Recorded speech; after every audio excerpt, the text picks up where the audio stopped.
하지만 정부와 여당은 지금의 특별법은 문제가 많다는 강경한 입장입니다. 또 이미 검경 수사로 진상규명에 최선을 다했다며 특별법 대신 지원 대책을 내놨습니다. 하지만 유족들은 서울경찰청장을 기소하는 데만 1년 넘게 걸렸다며 부실한 수사를 어떻게 믿느냐고 눈물을 터뜨렸습니다. 배양진 기자입니다. 윤석열 대통령이 이태원 특별법을 다시 논의해달라고 국회로 돌려보냈습니다. 정부는 동행명령, 압수수색 영장 청구 의뢰 같은 특별조사위원회의 권한을 문제 삼았습니다. 수사기관에 준하는 권한을 휘두르는 건 위헌적이라는 겁니다.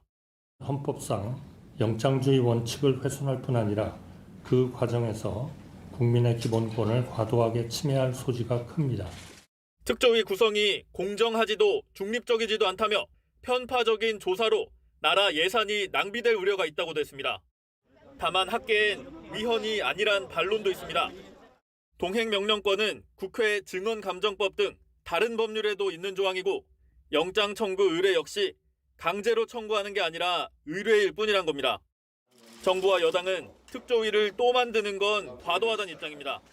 500명이 넘게 투입된 경찰 수사와 검찰 보강 수사를 거쳐 서울경찰청장 등 23명을 기소했고 진상 규명에 최선을 다했던 겁니다.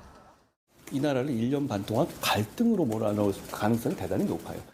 그러면서 지원금 확대, 추모 시설 건립 등 피해자 지원 대책도 함께 내놨습니다. 판결 확정 전이라도 피해를 배상할 수 있다고도 했습니다. 그러나 야당과 유가족은 서울청장을 재판에 넘기는 데만 1년 넘게 걸릴 정도로 부실한 검경 수사를 믿기 어렵다는 입장입니다. 배상 문제는 차후의 문제다. 제일 중요한 것은 진상규명과 책임자가 누군지를 알고 싶다는 것입니다. 5번째 거부권 행사로 윤 대통령이 국회로 돌려보낸 법안은 모두 9개가 됐습니다.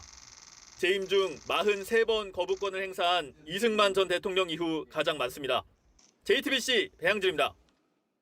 안녕하세요. 뉴스룸 앵커 한민용입니다. 오늘도 JTBC 뉴스룸을 시청해주신 여러분 고맙습니다. 오늘 저녁에도 뉴스의 현장에서 찾아뵙겠습니다.